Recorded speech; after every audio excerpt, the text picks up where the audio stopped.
Manny Ramirez makes his way to the plate to lead off the top of the fourth inning for the Cleveland Indians. Let's take a look at his hit zone. The area on the inside part of the plate here was an area where Manny Ramirez used to be very vulnerable. Teams tried to pitch him on the inside part of the plate because he loves to extend his arms and drive that ball to the opposite field. However, Ramirez much stronger, much quicker inside this year.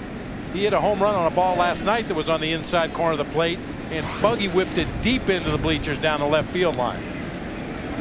Ramirez walked and scored the Indians' only run of the game in the second.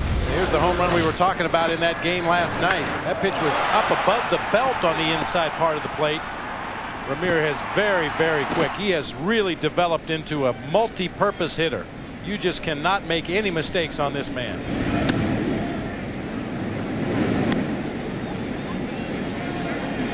He's going to take a walk after that one. He tried to duck underneath that curveball from Linton. I think he was fooled on that pitch. Linton, you may remember, threw one up around his head in his first at bat.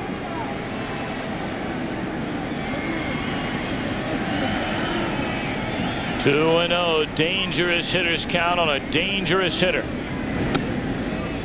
Took a little off there, and that one swung on and missed.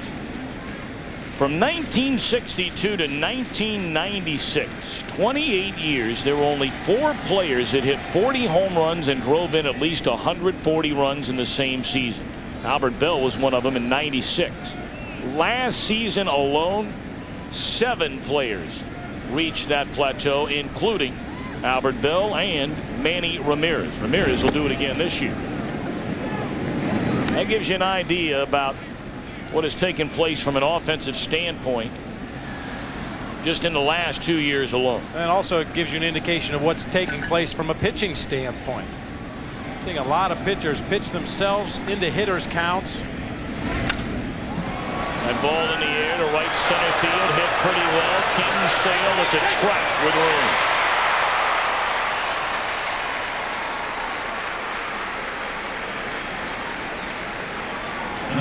That's a pitch that Ramirez has handled well throughout his career. Pitches up and out over the plate, away from him. See, that ball is on the outside part of the plate and up around the belt. Tremendous extension from Manny Ramirez. He just missed hitting that ball out of here to right center field. Now Jim Thome, he singled into right field, advancing Ramirez first to third in the second inning. Sexton bounced into the double play to bring in the only Cleveland run against Doug Linton. Linton looks pretty sharp here today. Well, he's, for the most part, kept his fastball out of the middle of the plate. His fastball tops out around 87, 88 miles an hour and doesn't have a lot of movement on it. But he's done a nice job of putting it in locations where the Indians hitters chase it, but they can't get it. Saw Ramirez chase a high fastball and hits it back. There he goes back up the ladder to Thome. It looks like for the most part Linton is throwing strikes with his off-speed pitches, with his slider, with his changeup, and using his fastball to set those pitches up. Thome lifts a fly ball into short left field. Who wants it? Bordick will give way to Brady Anderson. And Thome retired. 2 down in the Cleveland 4th inning. The total's identical. Each team 1 run, each team 3 hits, no errors, and each team has left 2 men on base.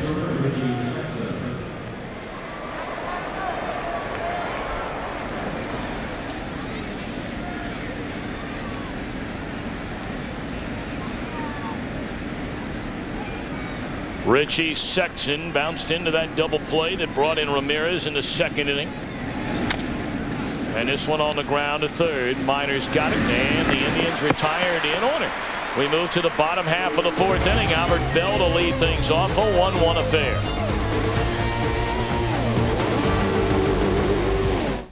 When you design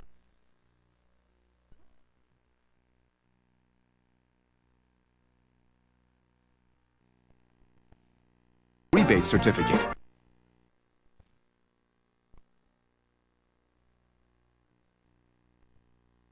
Too late! Sunday, September 26th on Fox.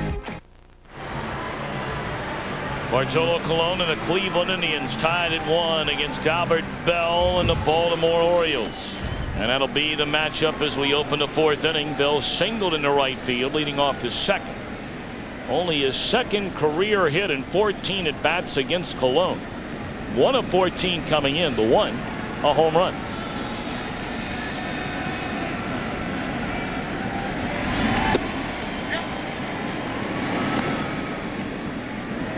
Albert Bell clubbed 52 doubles last year. Just an amazing number. However, this year he only had 4 doubles in his first 72 ball games. He's now up to 23 doubles on the season, but puzzling as to why that number would drop off so dramatically as it has this year. 0-1 to Bell. And that one in the dirt. Of course, Albert Bell is still the only player in Major League history to have 50 or more doubles, 50 or more home runs in the same season. He did that with the Indians in '95. Well, sometimes you see it with power hitters, guys that can hit the ball in the bleachers, hit 40 or 50 home runs a year. It's either a home run or it's a single. There's no in between. Very few extra base hits. Although Albert Bell, certainly capable of hitting a lot of doubles, doesn't seem to be putting those numbers on the board this year. And it's amazing, Bobby, because when you sit there and you watch him, you see where he ranks among all major leaguers since '91. He kind of bails out a little bit. He opens up. He's got such tremendous plate coverage, though. I think a lot of times pitchers are baited into thinking they can work him on that outside corner and get him out consistently. You may get him out once or twice, but you won't consistently get him out. Slow roller down to Fryman, and he can't find a handle. Fryman, his first start back. He's played in one other game since returning from the DL. That's a routine play right there, and he can't make it. Right now, for a game break, let's go to Keith Olbermann in our Fox Network Center. Tom, like Orioles fans, needed to see this. Rafael Palmeiro has just taken over the American League lead in home runs with number 42, 33 RBI in the last 21 games, 132 for the season, and the Rangers are out front 3-2, bottom 3. Tom? Keith, thank you very much. That is still very much a sore subject here in Baltimore about Rafael Palmeiro. That one lifted into center field off the bat of Conine, and an easy play for Roberts, one away. You know, we talked to Ray Miller at length about that, and every step of the way the Orioles felt like Palmeiro was coming back here, and in the end he really played them like an instrument, if you will, in his negotiations in his hometown just outside of Dallas down in Texas, and of course that's where he wound up. Ended up taking less money to go to Texas. Of course, you'd have to talk to a tax attorney what the benefits are as far as that's concerned, but the Orioles thought they had Palmeiro inked and ready to go for another season or another 4 seasons.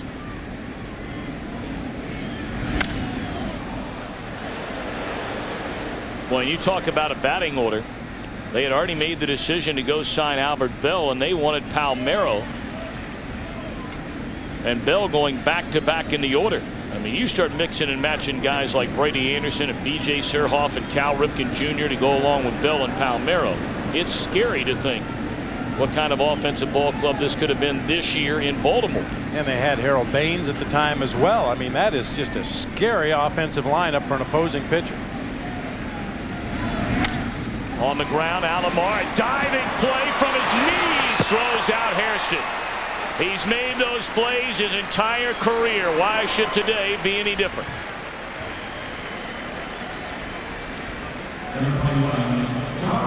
Well, it makes it a great play because he was cheating a little bit up the middle of the field, anticipating a double play ball. Hairston hit that ball on the button. It looked like it was headed through into right field, but Robbie Alomar, tremendous body control. The dive, the stop, able to throw from his knees onto Tomei. You see the gold gloves. Robbie Alomar right there was 7. That's a pretty good list right there as well. Better believe it. And I'm sure that Alomar has more than a 50-50 shot at matching Ryne Sandberg's 12 gold gloves. That one chopped foul by Charles Johnson. Alomar showing no signs of slowing down defensively.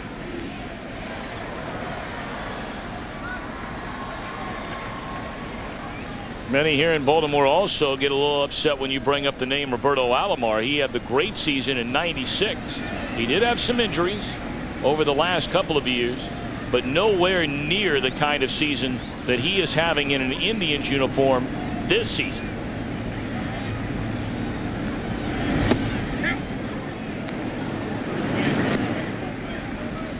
And there are those that say that Robbie Alomar kind of picks his spots. He turns the switch on and off. Well, for the most part this season, the switch has been on.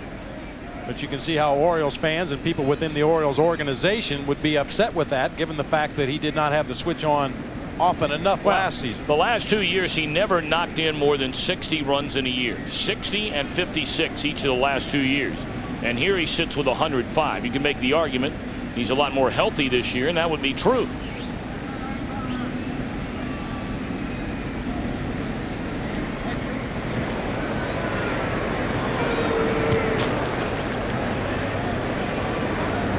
Albert Bell to go ahead run at second base with 2 away. And it's 0-2 to Charles Johnson.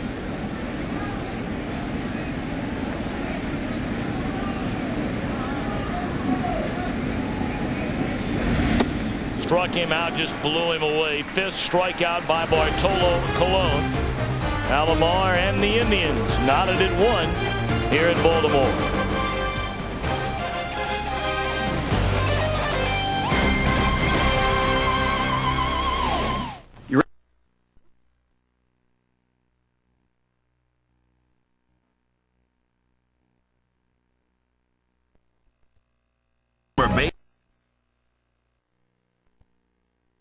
Trucks game summary here in Baltimore with the Indians and the Orioles tied at 1. What in the world is he doing with those sunglasses, Bobby? He's being creative. Into straightaway center field off the bat of Harold Baines to the deepest part of the ballpark. And out there caught by Eugene Kingsale. 1 away. Baines 1 for 2 on the day. 1 run, 3 hits for Cleveland. 1 run, 4 hits for Baltimore. Mike Bordick, a 2-out RBI double off Bartolo Colon back into 3rd, and both starting pitchers have been on top of their games. Bryman drives this ball into left center field. Anderson will get there, and they're 2 away. Right now for a game break again, let's return to our buddy Keith Olbermann in our Fox Network Center. Tom, festival of flubs at Milwaukee in the 4th inning. There have already been 3 errors in the game, and Louis Ordaz thinks he's on the highlight circuit. That sets the bases loaded up for Luke Collier. Drops one into right center to score 2 runs, and the Brewers go ahead of the Cardinals 4-2 and lead them by that score now in the bottom of the 5th. The Cesta is returned to you, Tom. Boy, 2 weeks in a row, a reference to highlight in regards to baseball. That is not good. Definitely not good, and you were the first one to bring it up, and now Keith Olbermann following your lead. Keith ought to know better. Well, the ball is supposed to go into the glove and stay in the glove until you're ready to take it out. Unlike a cesta, where the ball is in there. Just a what? A cesta. It's that big basket-looking thing they wear on the end of their arms when they play highlight. The ball's in there and pew, out of there quickly. When's the last time you went to watch highlight? Well, it was about never. But I'd love to go sometime. Einard Diaz looks at a strike. 0-1 to Diaz. Indians acquired Tyler Houston just in case Sandy Alomar Jr. would not be ready for the postseason, although they said last night that Alomar went the entire 9 innings behind the plate, and apparently his knee, Bobby, with the aid of a brace that they have fitted for him, is doing much better. Well, they said he was having problems coming out of the chute, getting ready to throw the ball to second base in an attempted steal. Just that quick movement up out of the crouch and into a position to throw the ball. And apparently if he caught 9 innings last night, that is definitely a good sign. There was some talk of giving Sandy Alomar Jr. an injection. Let me see if I can pronounce this. Hyalgin. Go ahead, try that again. Hyalgin. Hyalgen. Which, as far as I can understand, is WD-40 for your knees. Fair enough. 1, 2, 3 for Linton, who's retired 8 in a row. We're still tied at 1.